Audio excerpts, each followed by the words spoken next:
នេះស្បែកខ្ញុំឃើញខ្សែកមេនេះជាប់នឹងខ្លួនខ្ញុំរហូតប៉ុន្តែពេលនេះវាអត់មានអីសំខាន់សម្រាប់ខ្ញុំទេអញ្ចឹង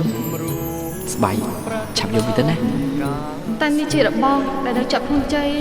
ចែកឲ្យខ្ញុំបានយ៉ាងម៉េចណែមិនអីទេណាឆាប់ពាក់ម្នាក់คงตายបងម្នាក់លងស្នេហ៍អូនក្តីស្នេហ៍ពេលនេះក៏ចាប់ផ្ដើមព្រិញធំជាងបេះដូងហើយពេលដែលពាក់ទៅលើខ្លួនស្បែកគឺកាន់តែស្អាតទៀតនៃទីតូចទៀតតែសំរងអាចប្រៀបនឹងការសួរថាចំឆាប់ឲ្យមកយើងចំនិយាយអីយើងថាឲ្យឆាប់ឲ្យមកយើងភ្លាមនឹងឯងមិនលឺទេចំធ្វើបានអីនៅសួរទៀតទេគឺខ្សែកដៃនេះចៃឲ្យនឹងឯងមិនបាញ់មិញហ្នឹងឆាប់ឲ្យមកយើងនេះ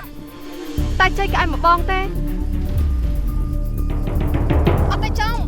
របស់បងទេណាចំឲ្យមកយើងឲ្យមកបងទេចំនឹងឯងដឹងណាហ៎យើងប្រាប់ថាឆាប់ឲ្យយើងមកណាអត់ទេចំនេះឯងចាំលាមយើងប្រាប់ឲ្យឆាប់ណា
mày cái sao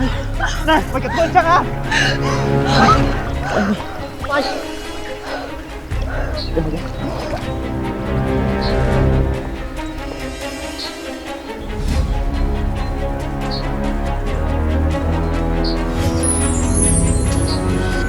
ទេសនារឿងពេញនៅលើ Sastra Film App